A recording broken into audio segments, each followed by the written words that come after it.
Una lección básica sobre los partidos políticos. Artículo escrito por Ángel Núñez y publicado en eldiestro.info, el 1 de diciembre de 2024. El artículo 2 de los Derechos de Hombre, aprobada por la Asamblea Francesa el 26 de agosto de 1789, nos dice que el fin de toda asociación política es la conservación de los derechos naturales e imprescindibles del hombre, y el artículo 3 que la fuente de toda soberanía reside esencialmente en la nación y que ninguna corporación o individuo puede ejercer una autoridad que emane de ella.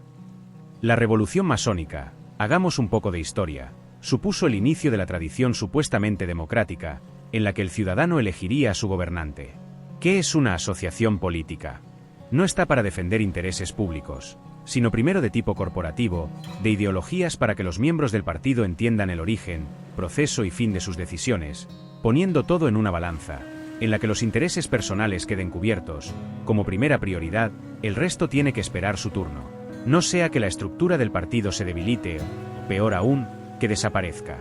Es por ello que los cabecillas de la Asamblea de París se pusieron las pilas para crear corporaciones y defender su ideología puramente masónica.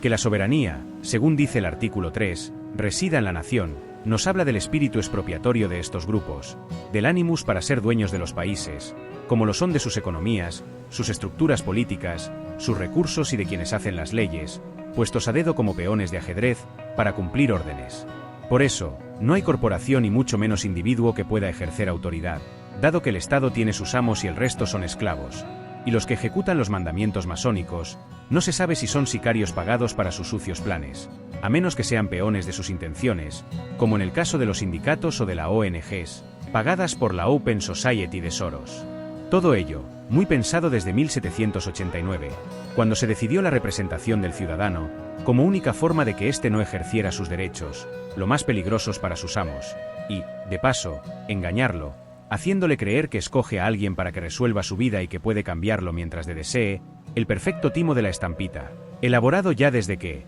tras la aparición de los Illuminati el 1 de mayo de 1776, se ordenara la redacción del proceso de la Revolución Francesa, siendo el mismo Robespierre el destinatario de tan siniestro plan. Desde entonces sufrimos la lacra de los partidos al estilo poli bueno, poli malo, de las técnicas de la CIA. Los primeros son los progresistas y de izquierda, prometiendo derechos y luchar contra las injusticias, y los segundos, regodeándose en ellos, al mismo siendo sinceros y mostrando las más diabólicas intenciones contra la población que gobiernan, las mismas que nos pintan el mundo de color de rosa, pero con sucias mentiras y discursos invertidos que solo se podría invertir un esquizofrénico lleno de disonancias y contradicciones para confundir a los ciudadanos, que acaban siendo infantilizados hasta grados muy preocupantes. Así llevamos más de 200 años. Dicho de otro, el súbdito debe obediencia a una autoridad representativa, movido por intereses e intenciones ajenas a las del bien común, el cual, para ser comprendido, ha de ser alterado, haciendo creer al ignorante súbdito que la sociedad está en continuo cambio, en una metamorfosis constante, en la que los políticos están para hacer las correcciones necesarias, cuando, en realidad, muchos de los problemas son creados por los mismos supuestos gestores públicos, en realidad sicarios de la masonería luciferina, provocando tal grado de dolor que al pueblo le parece sencillamente insoportable, que solo no puede enfrentar a semejante monstruo y que necesita el Estado, donde reside la soberanía y el poder. ¿No es el mismo planteamiento que el antiguo régimen? ¿No decía Luis XIV L. Etat ce est moi?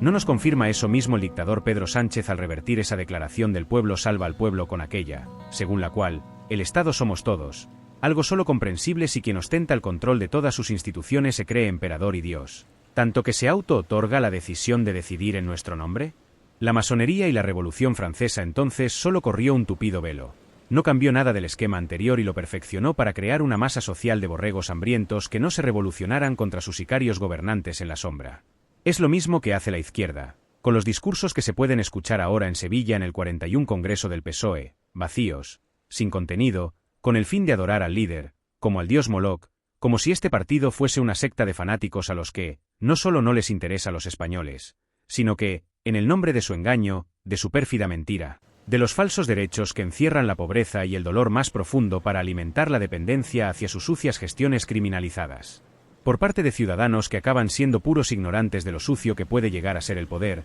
cuando es ejercido por sujetos de tan baja calaña humana y otros montajes de cuentos infantiles llenos de odio hacia quienes desean mesmerizar con el hechizo de los altares de los sacrificios, con tanto miles de años de historia.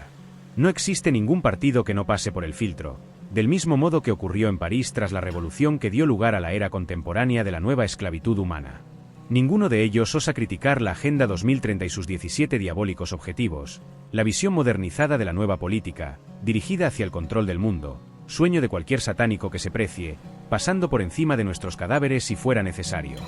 Dado que declararse en contra de todos sus objetivos supone una afrenta directa a los demonios, los hay que dan una de cal y otra de arena, critican algunos aspectos y otros no los tratan, manteniendo su cordura de apariencia estructural, acorde con los credos masónicos. Los partidos de izquierda son el motor de estas élites oscuras y sus mayores defensores, describiéndose, hipócritamente, como defensores de la humanidad. En el siguiente artículo se relatará esta oscura historia con más detalle, desde la Revolución, pasando por Kant, Hegel, Feuerbach, Stirner, Bauer, Engels y Marx, como artífices del neocomunismo y del nuevo plan para erradicar a la humanidad, si no se esclaviza siguiendo sus reglas. El actual Congreso del PSOE es una muestra más de todas sus mentiras. ¿Sirve para algo la clase política o deberíamos de reinventarla los ciudadanos? No olvidemos que somos más que ellos y por eso nos temen tanto. Es solo cuestión de dar la vuelta al calcetín, hacer que ese miedo que los alimenta, como a los demonios, se dirija hacia ellos por su falta de inteligencia.